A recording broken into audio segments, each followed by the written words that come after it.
नमस्कार। The fraud news and views network में आपका स्वागत है। आज हम आपसे बात करेंगे कट्टरता को लेकर। कट्टरता किसी भी चीज की खराब होती है, ज्यादती किसी भी चीज की खराब होती है। कट्टरता चाहे हिंदुओं की हो या मुस्लिमों की या फिर सिखों की, सभी के परिणाम कमोबेश हम लोग देख चुके हैं और उसके अंजामों से भी वाकिफ हैं। धार्मिक कट्टरता के ही चलते हम अपने देश के एक प्रधानमंत्री तथा एक पूर्व प्रधानमंत्री की हत्या होते भी देख चुके हैं। फिर भी हम निश्चिंत हैं और कट्टरता को हवा देने से बाज नहीं आ रहे। ये सही है कि धार्मिक कट्टरता के जरिए हम सत्ता प्राप्त कर सकते हैं। भाजपा ने सत्ता प्राप्त की है, लेकिन वो सत्ता हमारे पास ज़्यादा समय तक तभी रह सकती है जब उस सत्ता के प्रति प्रत्येक धर्म के मानने वालों का विश्वास हो। ऐसे ज़्यादा दिन नहीं चलती। वैसे भी हमारा देश धर्मनिरपेक्ष देश है, यानी एक ऐसा देश जहां अलग अलग धर्म, अलग अलग संप्रदाय, अलग अलग जाति के लोग रहते हैं और अपनी अपनी श्रद्धा तथा विश्वास के मुताबिक अपने धार्मिक कर्म कांड करते हैं।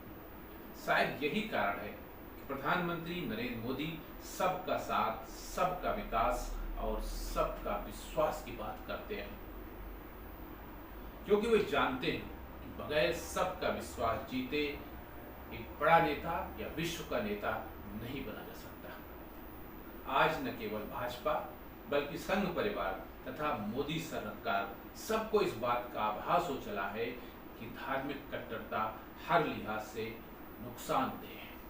क्षणिक फायदा होता तो दिखता है, लेकिन अगर दीर्घकालिक आपको फायदा चाहिए तो ये नुकसानदेह। हिंदू हित तथा कट्टर हिंदुत्व के कारण भाजपा 2 बार केंद्र की सत्ता प्राप्त कर चुकी है।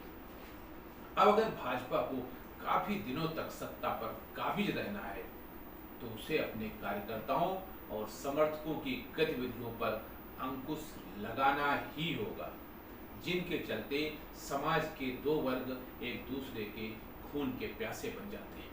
आखिर वजह क्या है, ऐसा क्यों हो जाता है?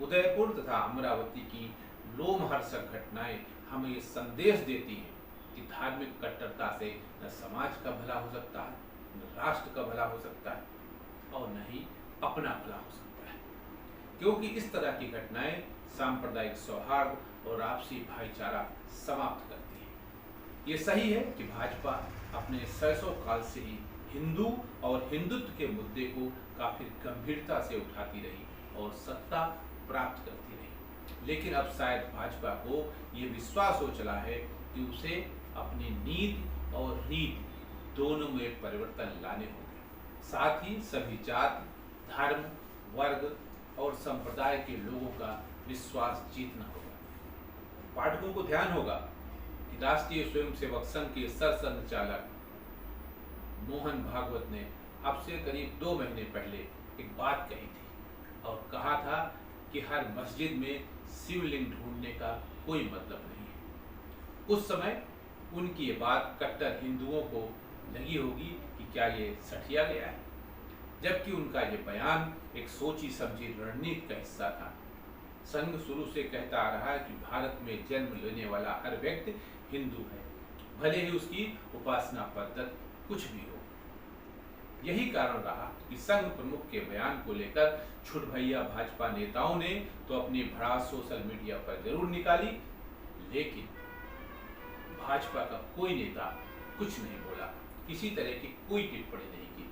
इसका मतलब बिल्कुल स्पष्ट है कि भाजपा अब अपना ट्रैक आहिस्ता आहिस्ता चेंज कर रही है, क्योंकि भाजपा अब ये बात भली भांति जान चुकी है कि उसका वोटर अब केवल कट्टर हिंदू ही नहीं है, बल्कि सभी संप्रदाय के लोग हैं। इसमें मुस्लिम समाज के नवयुवक और महिलाएं भी शामिल हैं, दलितों और पिछड़े वर्ग के नवयुवक भी शामिल हैं। भाजपा अपने इस नए वोट बैंक को लेकर अब आगे बढ़ना चाहती है और विश्व समुदाय के सामने देश का एक ऐसा नक्शा पेश करना चाहती है जिसमें सबका विकास हो। पिछले दिनों लखनऊ में लूल माल का उद्घाटन कट्टर हिंदू छवि वाले नेता मुख्यमंत्री आदित्यनाथ जी ने किया था।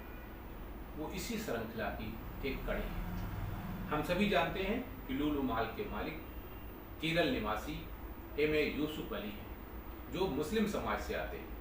फिर भी अगर उन्होंने 2000 करोड़ का इन्वेस्टमेंट लखनऊ में किया है, जहां कट्टर हिंदू हृदय सम्राट योगी आदित्यनाथ की सरकार है, तो कहीं न कहीं उन्हें केंद्र सरकार और प्रदेश सरकार से इस बात का एश्योरेंस जरूर उन्हें मिला होगा कि उनको सभी सहूलियत और सभी तरह की सुरक्षाएं मिलेंगी।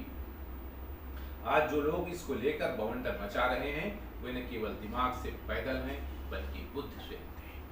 मेरी ये बात कट्टर हिंदुत्व के समर्थक या कट्टर हिंदू लोगों को बहुत खराब लग रही होगी, बुरा, वो मुझे बुरा भला भी कह रहे होंगे, लेकिन सच्चाई यही है कि कट्टरता बहुत दिनों तक कामयाब नहीं हो सकती, आपको किसी बड़े मुकाम पर पहुंचा नहीं सकती। इन पंक्तियों के लेखक ने लुलु मॉल के मालिक से जब तमाम सवालों को लेकर बात की, तो उनका कहना था कि प्राइवेट सेक्टर में रिजर्वेशन नहीं, काम के प्रति जुनून देखा जाता है। उनका कहना था, जब मैं इंटरव्यू लेता हूं नौकरी के लिए, तो उसमें उसका जज्बा, जुनून, क्षमता और योग्यता को परखता हूं। उससे ये नहीं पूछता हूं कि कहां से आए हो, कैसे आए हो, किस जात से आए हो, किस संप्रदाय से आए हो। बस मैं चूंकि बिजनेसमैन हूं, इसलिए हमारा बिजनेस आगे बढ़े, और जो व्यक्ति उस बिजनेस को आगे बढ़ाने में अहम भूमिका अदा कर सकता, वही सबसे बड़ा मेरा अधिकारी है, वही जनरल मैनेजर बनने के लायक है। इसलिए मैं इस तरह के काबिल लोगों को सिलेक्ट करता हूँ। उनकी जात नहीं पूछता, उनका धर्म नहीं पूछता, वो किस तरह इबादत करते हैं ये भी नहीं पूछता। उन्होंने प्रधानमंत्री नरेंद्र मोदी तथा मुख्यमंत्री योगी आदित्यनाथ की तारीफ करते हुए कहा कि अगर ये दोनों न होते तो मैं इतना बड़ा इन्वेस्टमेंट उत्तर प्रदेश में कतई नहीं करता। प्रधानमंत्री नरेंद्र मोदी तथा भाजपा ये बात अच्छी तरह जानते हैं कि अगर समाज तथा देश का वातावरण धार्मिक उन्माद तथा कट्टर हिंदुत्व से ओतप्रोत रहा, तो दुनिया में मजबूत लोकतंत्र की जो भारत की छवि है, उस पर प्रतिकूल असर पड़ेगा, छवि धूमिल होगी, निवेश की संभावनाएं क्षीण हो सकती हैं, साथ ही सांप्रदायिक ध्रुवीकरण और उसके उपजे सामाजिक तनाव का असर उन पर भी और उनकी सरकार भी पड़ सकता है।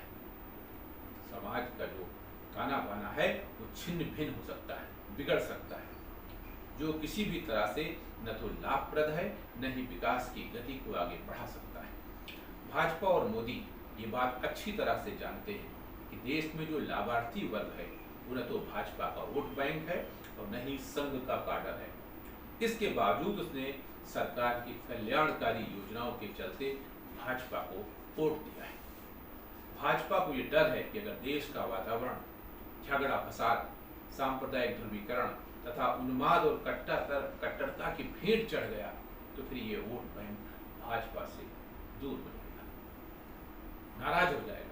ऐसे में भाजपा इस वोट बैंक को किसी भी कीमत पर नाराज नहीं करना चाहती। भाजपा उग्र हिंदुत्व की मेरिट और डिमेरिट दोनों को समझ चुकी है।